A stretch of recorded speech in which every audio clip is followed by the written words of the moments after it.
Hi, I'm Julio. And I'm the AI that will make this story even more unpredictable. Here's how it works. I write the first 4 chapters full of mystery, clues, and twists. And then I step in to write the final chapter. But here's the challenge. Can you guess the ending the AI will create before it's revealed? I doubt you can. My endings always have a hidden surprise. So, join us. Hit the like button if you enjoy the idea and share in the comments how you think this story should end. Will your theory beat the AI's twist? The lock clicks open under my fingers as easily as a widow's purse at a seance. 3 pins, no resistance. The work of amateurs. The irony doesn't escape me. New Orleans' most prestigious occult society can't secure their own back entrance. I slip inside, the heavy velvet of my stolen maid's uniform brushing against the doorframe. The air hangs thick with incense and whispered secrets. Through the servants' corridor, I hear them. The city's elite gathered in their Thursday night ritual, invoking spirits they don't believe in while making business arrangements they absolutely do. My heart pounds against my ribs, but my hands remain steady. They always do. Eleanor Blackwood, they call me when I'm not here. The ghost, they whisper when they find their valuables missing. Tonight, I'm neither. Tonight, I'm just a shadow with a purpose. The ledger must be in Harrington's study, I whisper to myself, counting the doors. 3rd on the left, behind the false bookshelf. The hallway stretches empty before me, gas lamps turned low. Voices drift from the main hall, the rhythmic chanting masking my footsteps.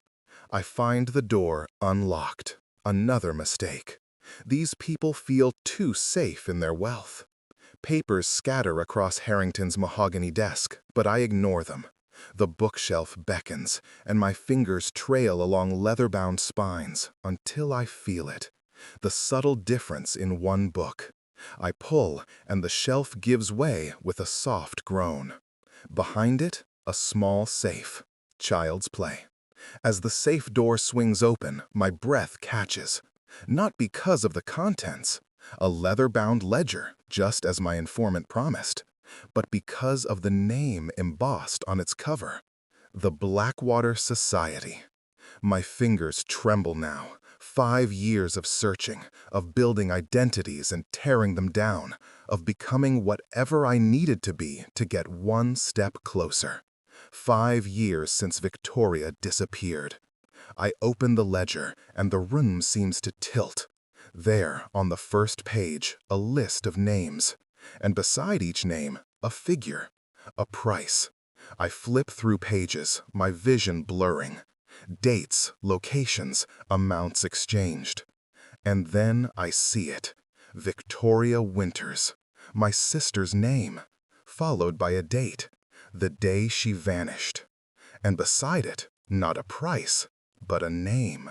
Augustus Harrington. The very man downstairs, leading tonight's ritual. The floor creaks behind me.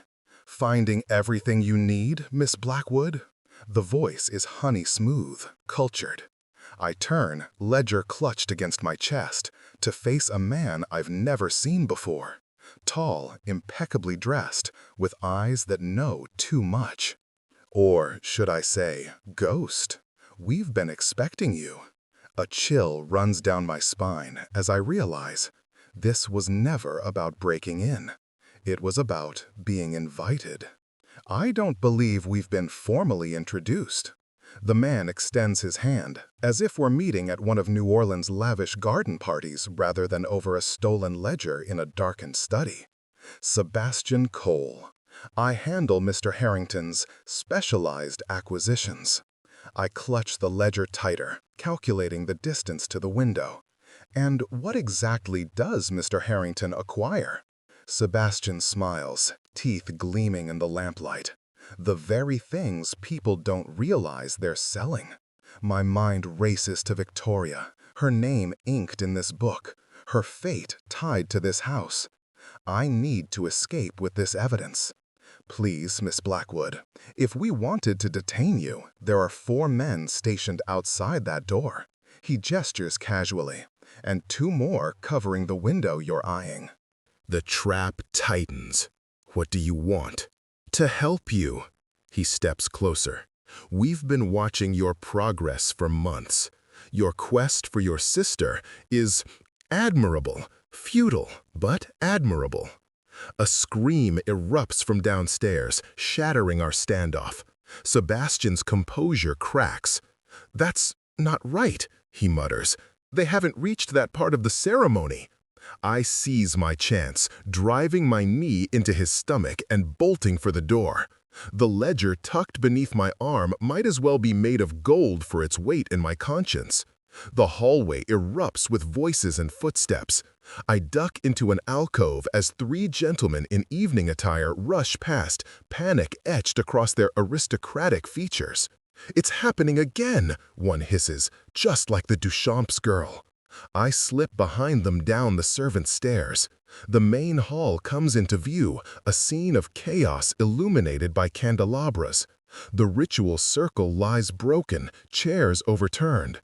At its center, a woman in white writhes on the floor, back arched impossibly, voice no longer her own. "She returns," the woman screams, but the voice is beep, masculine. The price remains unpaid. Augustus Harrington kneels beside her, ashen-faced. He's older than in the newspaper clippings I've collected. 60, perhaps, white-haired, distinguished. Hard to believe those manicured hands could have taken Victoria. I edge toward the servant's exit, but freeze when the possessed woman points directly at me. The ghost comes bearing truth. Every head turns. Harrington's eyes meet mine, widening in recognition, not of my face, but of the ledger I carry. "Seize her," he commands, but his men hesitate as the woman on the floor begins to convulse violently, blood trickling from her nose. I bolt for the kitchen, knocking over a tray of glasses as I go. Behind me, chaos erupts anew. The back door appears before me, and then the cool night air envelops me as I run into the garden. Footsteps pound behind me. The high wall surrounding the property looms ahead, too high to scale quickly. I veer left, diving into a hedge maze. The grounds of the Harrington estate are infamous, designed to confuse unwanted visitors and conceal private meetings. Now they become my refuge as I navigate by instinct, the sounds of pursuit growing fainter. A hand clamps over my mouth. I'm pulled backward into a hidden alcove, the ledger nearly slipping from my grasp. "Don't scream," whispers a woman's voice. "I'm trying to help you." She releases me, and I spin to face her. A young black woman in servant's attire, her eyes sharp with intelligence. "Josephine Butler," she says. "I worked for the Harringtons until last month." "Why help me?" I demand, still poised to flee. "Because I know what's in that book." Her eyes flash to the ledger. "And I knew your sister." My heart stops. "Victoria? You knew Victoria?" Shouts echo nearby. Josephine pulls me deeper into the alcove. "She wasn't the only one," she whispers. "There were others before her and after. The society takes them for their ceremonies." Takes them where? Is she alive? That's what I've been trying to discover. But whatever's happening, it's bigger than Harrington. There are names in that book. Judges, police chiefs, even the mayor. A lantern beam sweeps across the hedge nearby. "We need to move," she urges. "I have a room in the Treme. Meet me there tomorrow." She presses a folded paper into my palm. "Memorize and destroy this." "Why should I trust you?" Josephine's expression hardens. "Because I lost someone too." My cousin Adeline, she's in that book, same as your sister. I hesitate, then nod. "The ledger doesn't tell the whole story," she continues urgently. "Harrington is just the collector. He answers to someone else, someone they call the conductor." The voices grow closer. "Go that way," Josephine points. "Third right, then straight to the gate. The lock is broken." I clutch the ledger tighter. What was happening in there?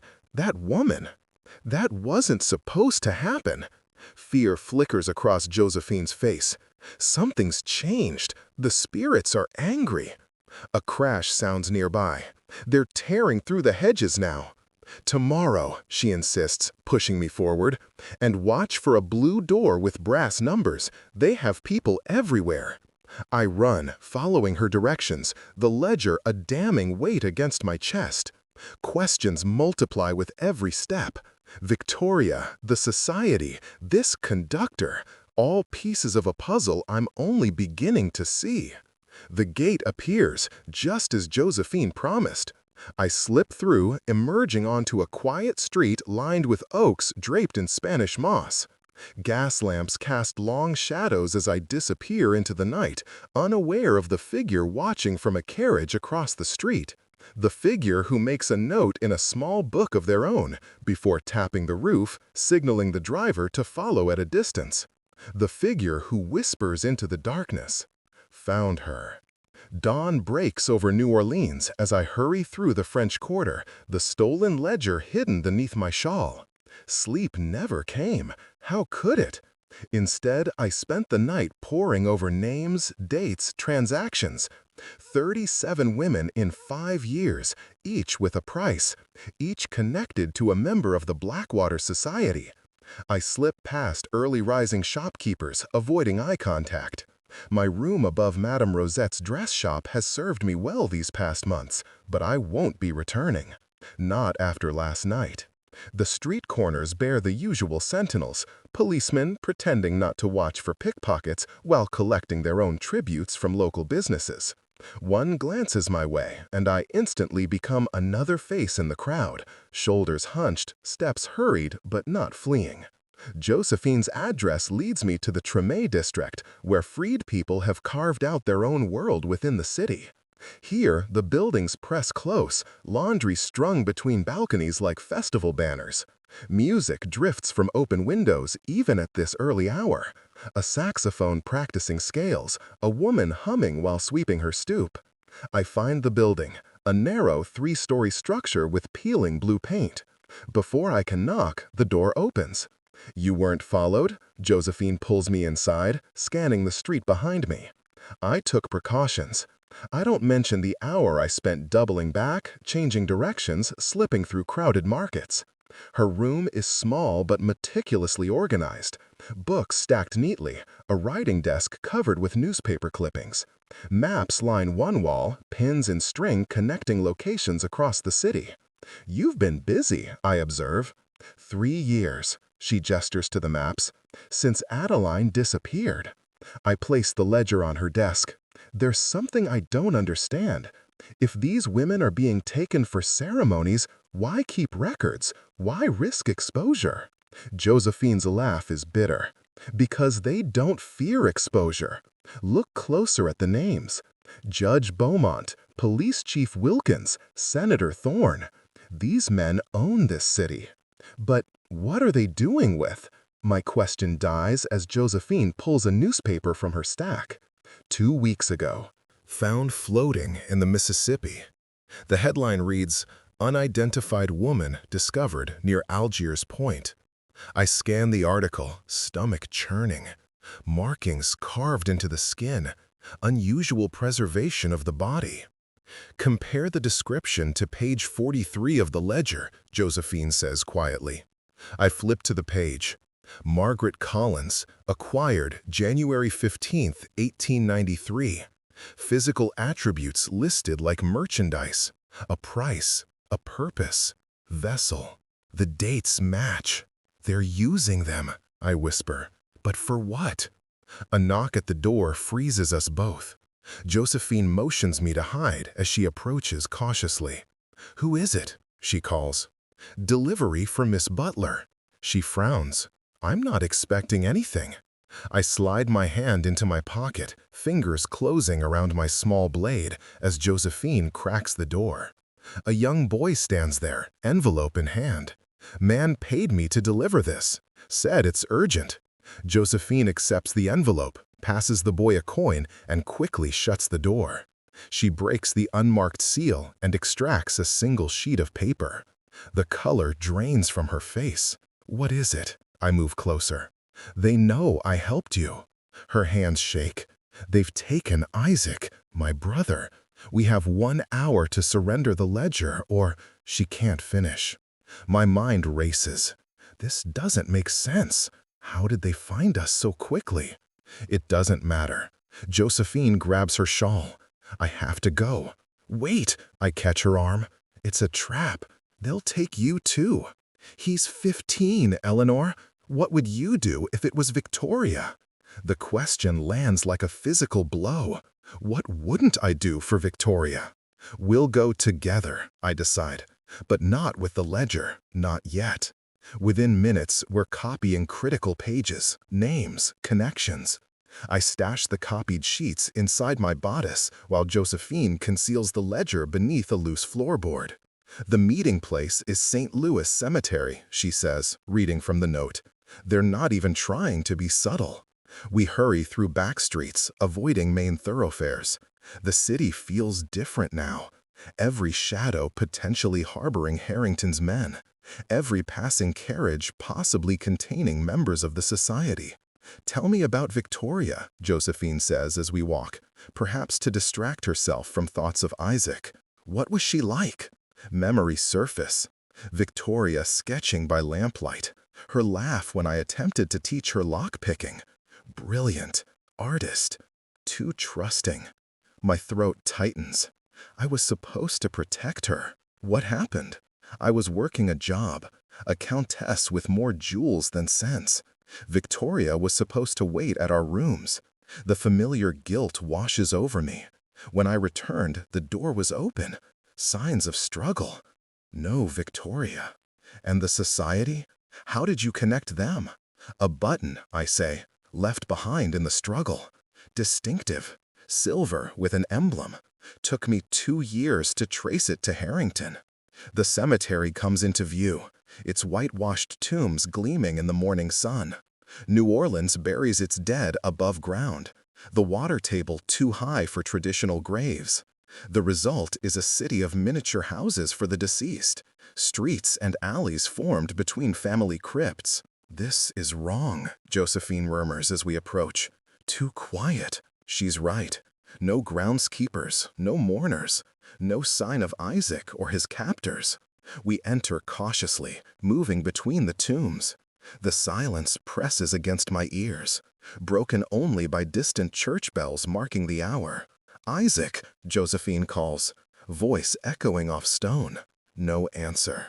They said Section 3, she insists, consulting the note again. We round a corner and freeze. Before us stands Sebastian Cole, immaculate despite the early hour. Ladies, he tips his hat. I believe you have something that belongs to Mr. Harrington. Where's my brother? Josephine demands. Sebastian's expression remains placid. Safe, for now. We want proof he's alive, I interject. Naturally. He gestures, and 2 men emerge from behind a nearby tomb, dragging a bound figure between them. A young black man, gagged, but clearly Isaac from his resemblance to Josephine. She moves toward him, but Sebastian raises a hand. The ledger first. It's not here, I state coldly. Insurance. Release him and you'll get your book. Sebastian sighs, as if disappointed by a predictable plot twist. Miss Blackwood, surely you understand that's not how this works. Then enlighten me. What exactly is the Blackwater Society? What are you doing with these women? Something flickers across his face. Surprise? You've read the ledger, yet you ask this. I've seen transactions, not explanations. He studies me, then laughs softly. You truly don't know? How fascinating. He turns to Josephine. And you? 3 years of investigation and still in the dark? Josephine's fists clench. We know enough. I doubt that very much. Sebastian's tone hardens. The ledger, now. Or the boy joins the others. I told you, it's not here, I repeat. Sebastian sighs again. Plan B, then. He nods to his men. I tense, expecting violence against Isaac. Instead, one man releases the boy while the other draws a pistol and fires, not at us, but into the air. 3 sharp reports echo through the cemetery. "What are you doing?" I demand. Sebastian checks his pocket watch. "Sacrificing a pawn." He gestures to Isaac, who stares at us with wide, terrified eyes. "Go on, boy. Your sister's there. Run." The men remove Isaac's gag and cut his bonds. He rushes to Josephine, who embraces him fiercely. "You have approximately 2 minutes before the police arrive," Sebastian continues conversationally. "Officers who, coincidentally, report directly to members of the society." Understanding dawns. You're framing us. 2 colored people and a known thief, trespassing in the cemetery with a firearm. He shrugs elegantly. The evidence will be quite compelling, particularly when they find this under the boy's jacket. He produces a small silver pendant, identical to the one I found in our rooms after Victoria vanished. "You planned this," I accuse. "We plan everything, Miss Blackwood." He tosses the pendant to one of his men. That's what the conductor does. Distant whistles sound, police responding to the gunshots. "Tonight," Sebastian says, "bring the ledger to the address listed on page 108. Come alone, or we'll find you again. And next time, we won't be offering choices." He and his men retreat swiftly between the tombs, leaving us with the approaching police and a decision that feels impossible. "We need to run," I urge Josephine. She clutches Isaac protectively. "Where?" "I know someone," I say, already pulling them toward a side exit. Someone who might understand what we're dealing with. As we flee, dodging between ancient tombs, I recall the name on page 108. Not a woman's name, but a location. The Whispering House. And beside it, a single word that chills my blood more than any pursuit. Ascension. You can't be serious. Dr. Elias Montgomery peers over his spectacles at me, his study cluttered with artifacts from a lifetime of studying the occult. The Blackwater Society is a myth, a ghost story told to frighten the superstitious. Then, explain this. I open the ledger to a random page where names and prices stare back accusingly. We've taken refuge in Montgomery's home on the outskirts of the city, a rambling Victorian mansion filled with books and oddities. Josephine and Isaac rest in a spare room, exhausted from our narrow escape. The elderly professor runs his fingers over the entries, face growing paler with each page. This is meticulous, clinical. People aren't supposed to be inventory, I say, the anger I've suppressed for years finally finding voice. My sister isn't merchandise. Montgomery removes his glasses, polishing them absently. You understand what you stumbled into? The society isn't just wealthy men playing at mysticism. If this ledger is authentic, it is. Then they're attempting something that hasn't been tried in centuries. Which is? He hesitates, glancing toward the door as if fearing eavesdroppers. Transference. The word hangs between us, meaningless, yet somehow ominous. Explain, I demand. Montgomery sighs, moving to a bookshelf. In certain traditions, it's believed that consciousness, the soul, if you will, can be transferred from one vessel to another. Vessel, the word from the ledger. They called the women vessels. He nods grimly, extracting a leather-bound volume. Immortality through transferring one's essence into a new body when the old one fails. He opens the book to an illustration, a circle of robed figures surrounding a central altar. The practice dates back to ancient Egypt, though most modern scholars dismiss it as superstition. I think of the possessed woman at Harrington's, her voice not her own. What if it's not superstition? That would be unprecedented. Montgomery stares at the ledger, and terrifying. A knock at the study door interrupts us. Josephine enters, dark circles under her eyes, but determination in every line of her body. Isaac is sleeping, she reports. What have you found? I explain Montgomery's theory. She listens without surprise. "The woman in white at Harrington's," she says when I finish. Something went wrong with her possession. Montgomery's eyebrows rise. "You witnessed an attempt?" "Not just an attempt," I say. "Something else." She looked directly at me and spoke about the ghost and unpaid prices, as if someone else was speaking through her. "Or something," Montgomery murmurs. "Fascinating." "People are dying," Josephine snaps. "My cousin, her sister. This isn't academic." Montgomery has the grace to look abashed. "Of course, forgive me." He returns to the book. "If they're attempting transference on this scale, they need 3 elements. Vessels prepared through specific rituals, a conduit to focus the energy, and an anchor, something to stabilize the transfer. I think of the silver pendant Sebastian displayed in the cemetery. Like this." I sketch the emblem quickly, a triangle with a spiral at its center. Montgomery pales. "Where did you see this?" "It was left behind when they took Victoria. Sebastian had another one today." This changes everything. He moves urgently to another shelf, pulling down scrolls, loose papers. "This isn't just any society. This is the Order of Eternal Passage." "You know them?" Josephine asks. "I've researched them. They date back to the 1700s, operating across Europe before establishing themselves in America. They believe that by transferring consciousness, they can preserve their accumulated knowledge across generations." "Knowledge?" I scoff. "They're stealing women's bodies." "Power," Montgomery corrects. "Knowledge is merely the justification." He spreads papers across his desk. "According to my research, they perform a ritual called the Ascension, where an elder member transfers into a new vessel. But it requires perfect conditions, perfect compatibility. The vessel must be carefully selected," Josephine realizes. "That's why they keep records. They're cataloging traits, finding matches." Montgomery nods. "And if the match isn't perfect, the transfer fails, catastrophically for both parties." "The woman at Harrington's," I murmur. "A failed transfer, or an interrupted one."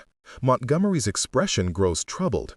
"If she survived, she may be neither fully herself nor fully her intended occupant. A fractured consciousness." The implications sicken me. Could this have happened to Victoria? His hesitation is answer enough. "What about the conductor?" Josephine asks. "Sebastian mentioned someone called the conductor." Montgomery freezes. "The conductor? You're certain that's the term used?" We both nod. "The conductor isn't a person," Montgomery says slowly. "It's a role. The one who orchestrates the transfers. The most powerful position in the order." "Harrington?" I suggest. "No. He's a collector, as you were told. The conductor would be someone never seen, someone who remains hidden." Montgomery's voice drops. "Someone who has already transferred successfully, perhaps multiple times." The room seems to grow colder. "You're saying we're dealing with someone centuries old?" "I'm saying it's possible." Montgomery taps the pendant sketch. "These are no ordinary talismans. They're conduits, focusing the energy during transfer. But they're also trackers." "Trackers?" Josephine echoes. "The Order can locate anyone who possesses one." He looks at me sharply. "You had one? For how long?" 5 years, I admit. "I kept it as evidence, a connection to Victoria." "Then they've always known where you are." Montgomery's voice hardens. "They've been watching you, Miss Blackwood, allowing your investigation to proceed." "Why?" I demand. "Why not just eliminate me? Perhaps you serve a purpose." He frowns. "The Whispering House, you mentioned. It's listed in the ledger." I nod. "It's their central temple in New Orleans. If they've invited you there..." He doesn't finish the thought. "It's where they're keeping Victoria," I insist. "It must be. Or where they're keeping whatever remains of her." Montgomery's bluntness stings. 5 years is a long time. If she was compatible, She's alive. My voice breaks. She has to be. Josephine places a hand on my arm. We'll find her, she promises. And Adeline. Montgomery shakes his head. You can't simply walk into the Whispering House. It's heavily guarded, and, if they truly practice what I believe, protected by means beyond physical security. I'm not leaving her there. My resolve hardens. Tonight, I'm keeping my appointment. That's suicide, Montgomery protests. Not if I have leverage. I tap the ledger. They want this badly enough to negotiate, or to kill you once they have it, Josephine counters. I'll make copies, Montgomery offers. Insurance. If anything happens to you, the ledger goes to every newspaper in Louisiana. I nod, grateful. I need one more thing. Any information you have on blocking their abilities. If they can track me through the pendant, maybe we can disrupt their other powers. Montgomery considers this. There are methods. Old protections against spiritual invasion. They might help. He moves to yet another shelf. I'll prepare what I can. As he searches, I turn to Josephine. You should stay here. Protect Isaac. Her expression hardens. My cousin is in this as deeply as your sister. I'm coming with you. Sebastian said to come alone. Sebastian lies. She straightens. Besides, I know something you don't. Something about the Whispering House. What? There's a servant's entrance, hidden. I worked there once, briefly, before Adeline disappeared. I stare at her. You never mentioned this. I never trusted you enough. Her eyes hold mine. Until now. Montgomery returns with a small pouch. Protective herbs. Wear them close to your skin. He adds a vial of clear liquid. Holy water, blessed at St. Louis Cathedral. It may disrupt their rituals. This is madness, Isaac speaks from the doorway, having awakened. Josephine, you can't go. I must, she embraces him. Stay with Dr. Montgomery. If we're not back by dawn, run, I finish for her. Take the copies and run. The afternoon passes in preparation. Montgomery copies the ledger, while I study the floor plans Josephine sketches from memory. We arm ourselves. My blade, a pistol Montgomery provides with reluctance, Josephine's knowledge of the house. As dusk falls, we prepare to leave. Montgomery pulls me aside at the last moment. There's something else you should know, he says quietly. The ascension isn't just any ritual. It requires blood sacrifice. My stomach turns. Whose blood? Someone connected to the vessel. Family. His eyes meet mine. If Victoria was taken for an ascension, they may have been waiting for you all along. The pieces click into place with sickening clarity. The pendant left behind, Sebastian's cryptic words, the invitation. I'm the sacrifice, I whisper. Montgomery nods gravely. But knowledge is power, Miss Blackwood. Now you know what they intend, and I can use it against them. Night has fallen completely by the time Josephine and I reach the edge of the garden district where the Whispering House stands behind wrought iron fences. From the street, it appears like any other mansion, stately, well-maintained, with gas lamps flickering along the curved driveway. But now I know what lurks behind its pristine facade. Ready? Josephine asks, her face half hidden in shadow. I grip the ledger under my arm, feeling the weight of the pistol concealed in my skirts. Montgomery's protective herbs hang in a pouch around my neck. 5 years of searching have led to this moment. No, I admit, but Victoria needs me. We slip through the shadows toward the southern wall, where Josephine remembers the hidden entrance. Each step feels like moving deeper into the spider's web, exactly where we're meant to go. I can almost hear Sebastian's voice. We plan everything, Miss Blackwood, but so do I. And tonight, someone's plans will shatter. The Whispering House looms before us, a grotesque monument to secrets and sins. The night wraps around me, thick and oppressive, as if the very air conspires to suffocate my resolve. I glance at Josephine, her eyes glimmering with determination and fear. Together, we inch toward the servants' entrance, hidden behind a curtain of ivy. The door creaks as we slide inside, the scent of dust and decay enveloping us. We step into a narrow hallway, the walls lined with portraits that seem to watch our every move. The house is alive, whispering, its very structure infused with the echoes of past rituals, past lives snuffed out like candles.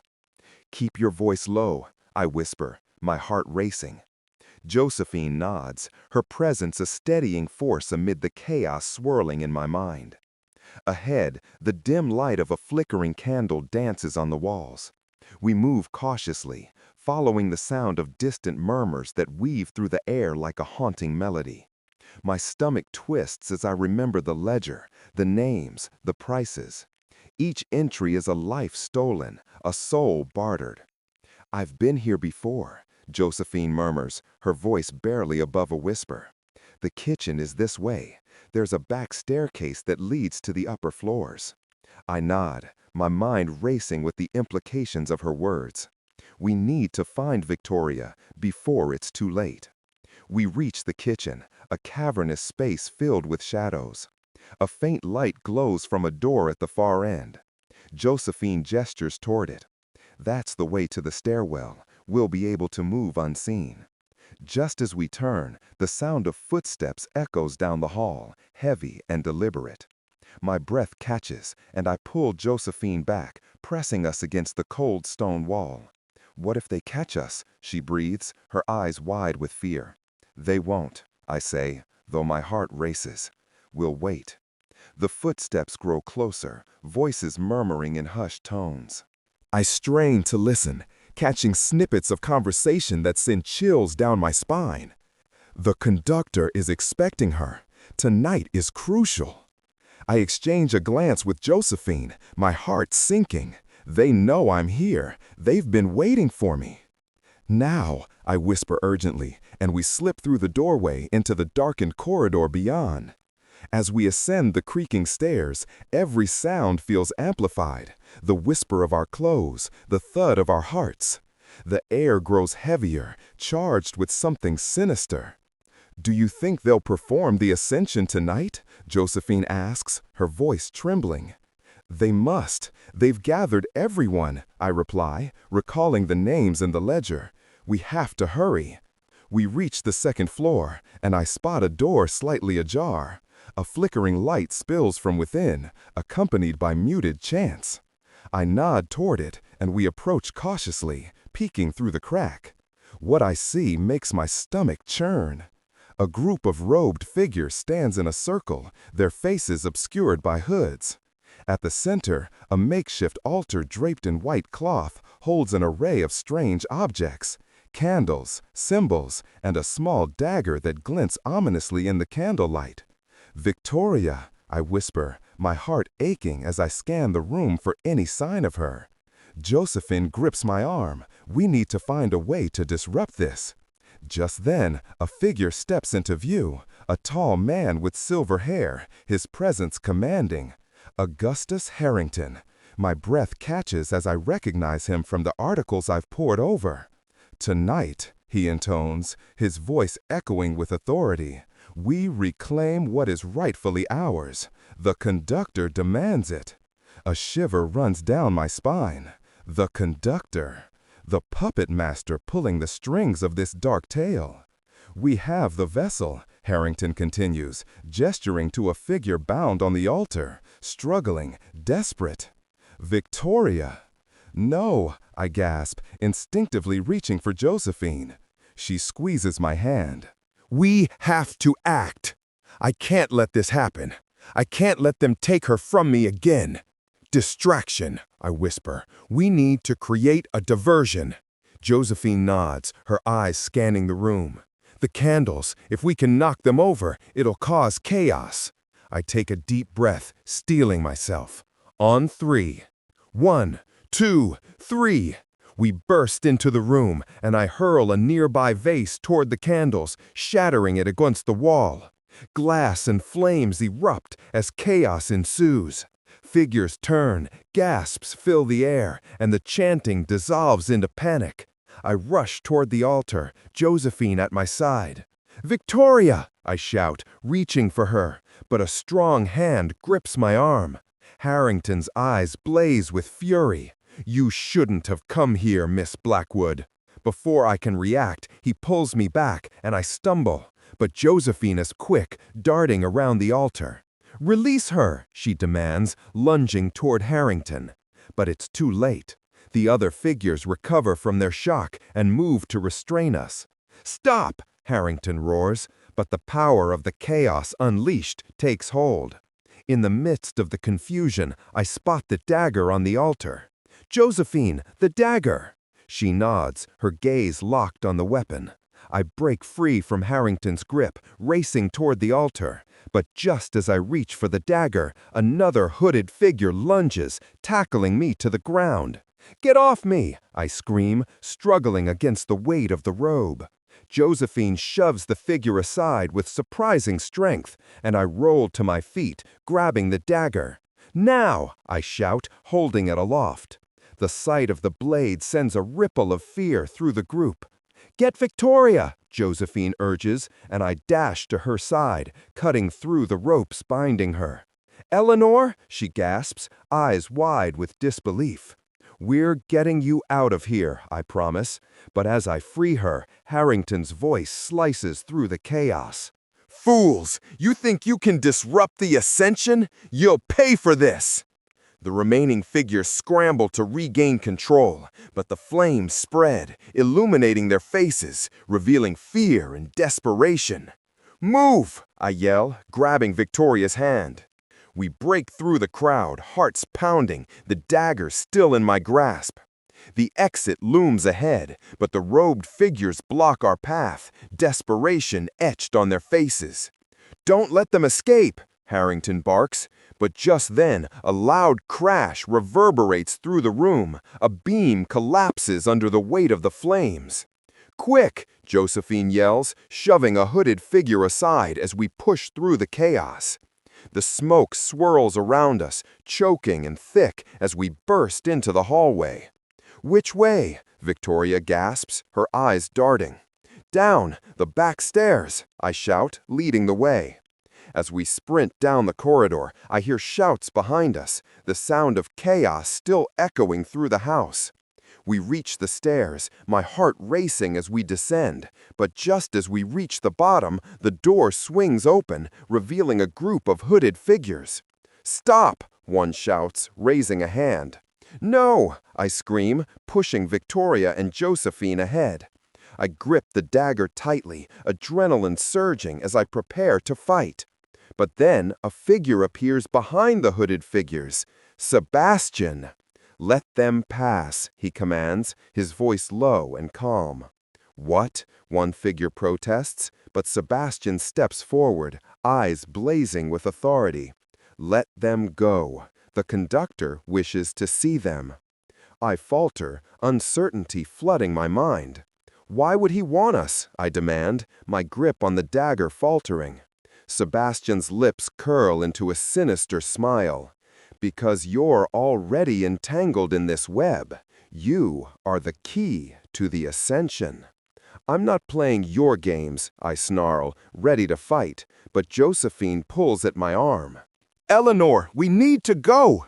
With a final look at Sebastian, I relent, shoving the dagger into my waistband as we rush past the hooded figures and into the night. The cool air hits us like a wave, but I don't stop. We sprint down the street, hearts pounding, adrenaline coursing through our veins. "What just happened?" Victoria gasps, glancing back at the house, now a flickering silhouette against the dark sky. "They're not done with us," I reply, my voice tight with urgency. "We need to figure out what they want." As we weave through the streets, I can't shake the feeling that we're not free yet. The Whispering House may have released us, but its grip still lingers. We reach a corner, the shadows pooling around us like old memories. "We need to lay low," Josephine says, her voice steady. "We can't let them know we're still alive." "What about Isaac?" Victoria asks, her eyes wide with concern.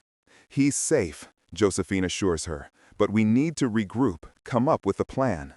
I nod, my mind racing. We need to find out more about the conductor, who he is, what he wants. Josephine glances at me, determination etched in her features. We will, together. As the first hints of dawn begin to break over the horizon, I realize something profound. This fight is far from over. The ledger, the conductor, the ascension, it's all part of a twisted design, and I'm at the center. The stakes have never been higher, but I won't back down. I will find Victoria, and together we will unravel the truth hidden in the shadows. And when I do, I'll make sure the world knows the price they've paid for their secrets.